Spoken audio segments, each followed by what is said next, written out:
किरोड़ी लाल मीणा आपके समाज से आते हैं, मीणा जी। समाज से आते हैं। वो लगातार विपक्ष की भूमिका निभा रहे थे भाजपा के अंदर हाँ, और वो आज इस्तीफा दे चुके हैं हाँ। अपने मंत्री पद से और पेपर लीक जैसे मुद्दों को लेकर लगातार आवाज उठा रहे हैं, अभी भी उठा रहे हैं। क्या लगता है किरोड़ी लाल मीणा के साथ खिलवाड़ हुआ है, अन्याय हुआ है, उनको जो पद मिलना चाहिए था वो नहीं मिला है? किरोड़ी लाल जी संघर्षों की आदी है। हमने उनके साथ में सड़कों पे खूब संघर्ष किया, खूब लाठियाँ खाई।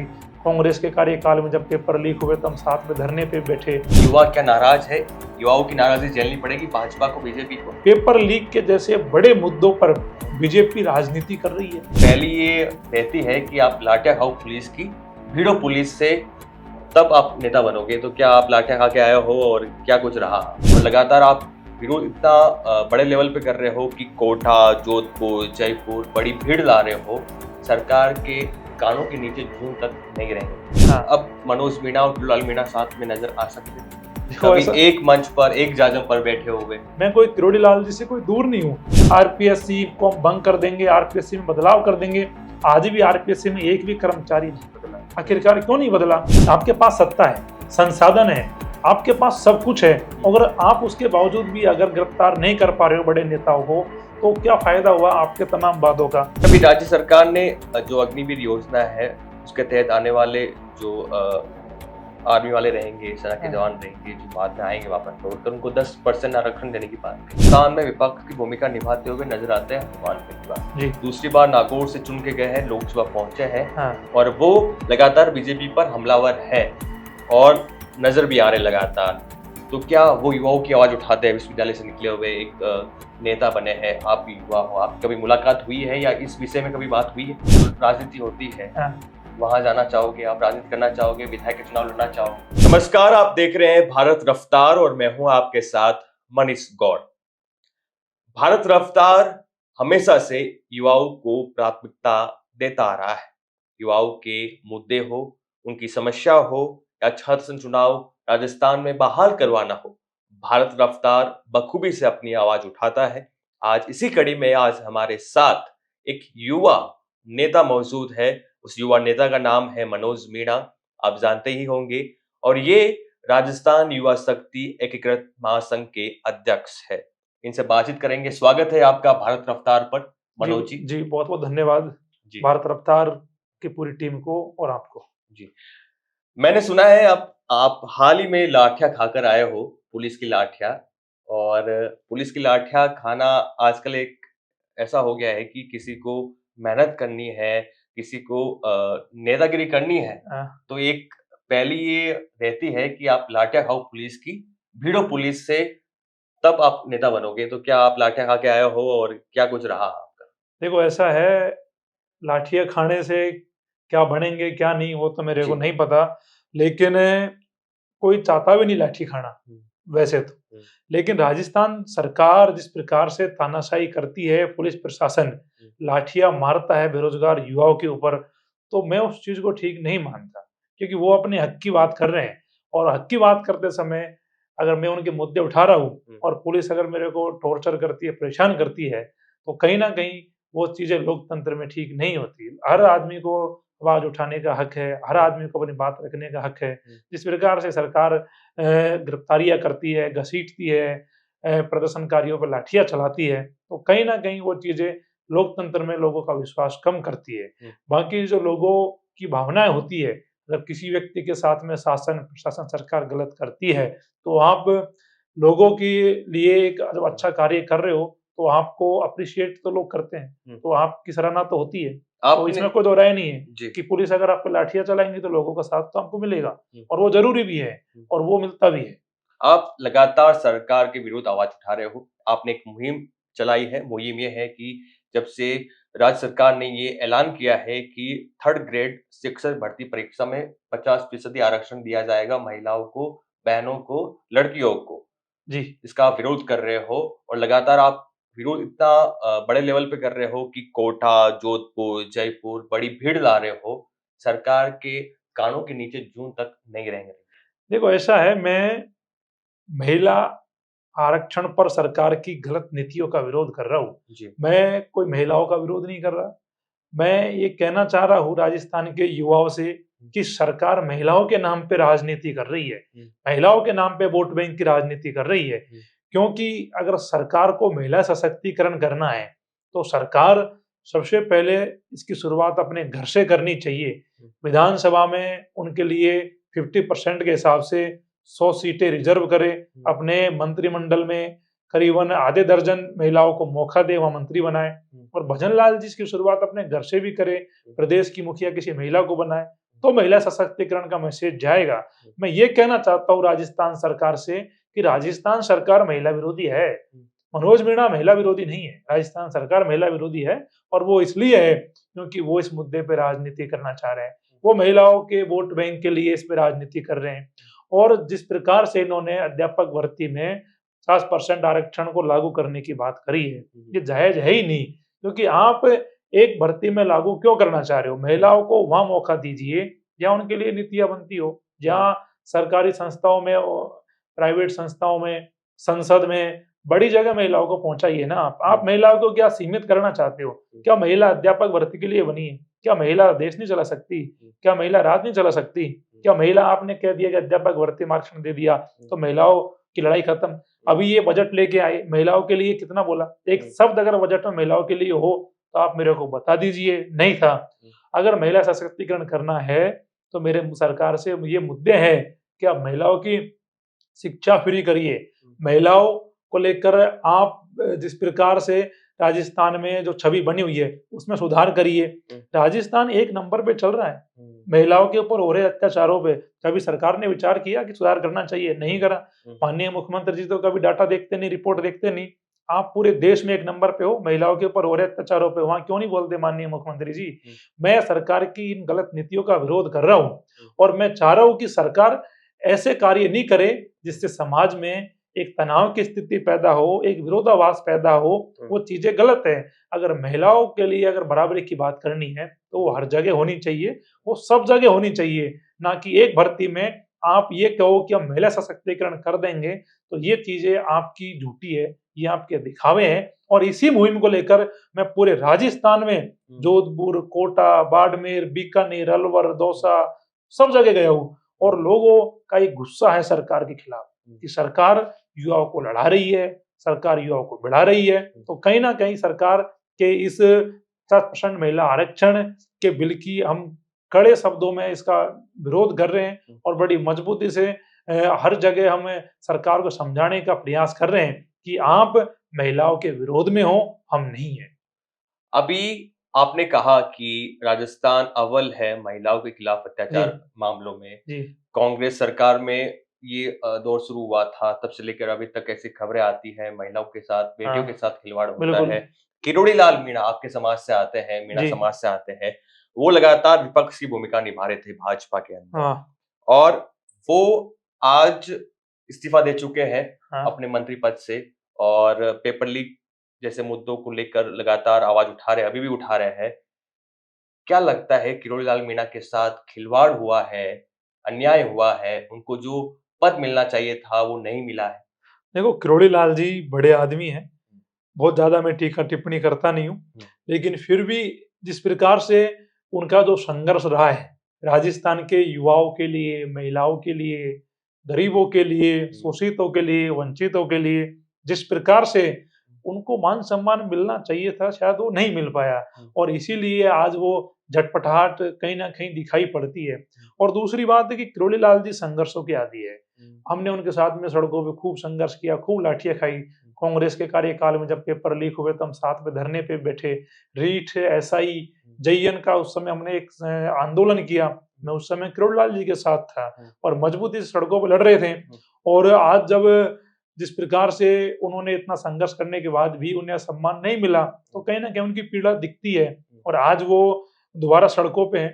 तो राजस्थान के युवाओं के लिए ठीक है कि किरोड़ी लाल जी भी अगर उनकी मदद करते हैं, संघर्ष में साथ देते हैं, पेपर लीक जैसे मुद्दों पे अगर मुखर होकर बोलते हैं, तो ये बहुत अच्छी बात है।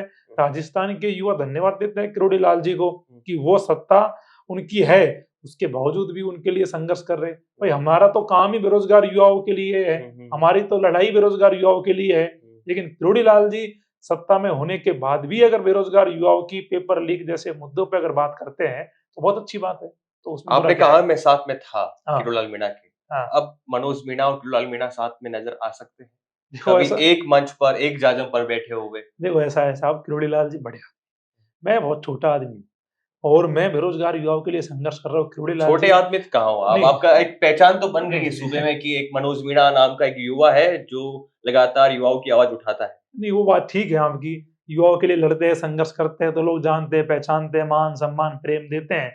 इसमें कोई दो राय नहीं है। लेकिन किरोड़ी लाल जी राजस्थान में एक बड़ा नाम है और किरोड़ी लाल जी इस समय सत्ता पक्ष में हैं और मेरे बेरोजगार युवाओं की जो समस्या है, उनमें सरकार अगर रियायत नहीं देती है, सरकार कुछ उनका नहीं करती है, तो मेरी लड़ाई तो साहब सरकार से है, मेरी लड़ाई सत्ता से है। अगर किरोड़ी लाल जी युवाओं के मुद्दों पे अगर मुखरता से साथ रहते हैं, अगर न्याय दिलवाएँगे, तो मेरे को कोई हर्ज नहीं है। मैं कोई किरोड़ी लाल जी से कोई दूर नहीं हूँ। लेकिन मैं ये कह रहा हूँ कि किरोड़ी लाल जी एक राजस्थान में बड़ा नाम है। मनोज मीणा आज के दिन एक संघर्ष करने उभरता वाला हुआ नाम व्यक्ति है। है और मैं तो मेरा संघर्ष कर रहा हूँ। लेकिन ये है कि अगर जब भी ज़रूरत पड़ेगी, तो ऐसा नहीं है कि किरोड़ी लाल जी से कोई दूर है। लेकिन हम तो बस ये चाहते हैं कि सरकार युवाओं के मुद्दों पे सुनवाई करे।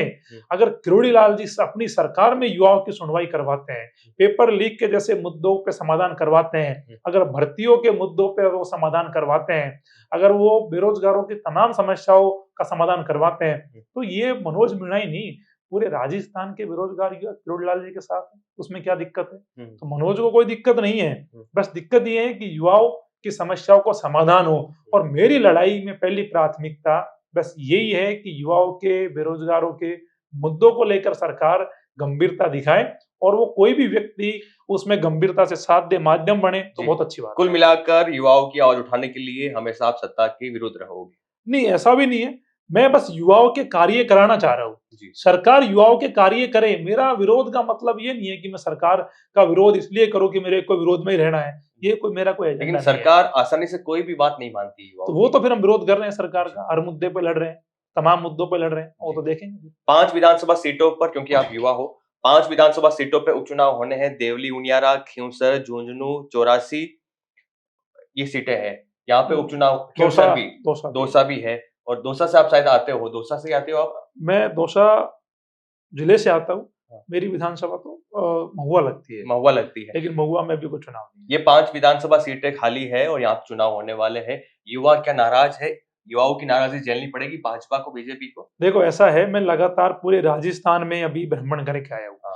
और राजस्थान में मैंने जो देखा है ना कि बेरोजगार युवाओं में एक आक्रोश है। इस राजस्थान सरकार के खिलाफ एक इस समय एक एंटी इनकम्बेंसी जैसा माहौल है और ये मात्र 8 महीने में बन गया। सरकार को इस पे विचार करना चाहिए कि राजस्थान का बेरोजगार युवा उनके खिलाफ क्यों गया इतनी जल्दी। उसके पीछे कारण है कि जिन युवाओं ने जिस सरकार को सत्ता में लाने का कार्य किया हो, जिस युवाओं ने कांग्रेस सरकार सत्ता से बाहर किया हो, आज वही युवा बीजेपी के खिलाफ क्यों हो गए? तो इसमें सीधे से कारण ये है कि पेपर लीक के जैसे बड़े मुद्दों पर बीजेपी राजनीति कर रही है।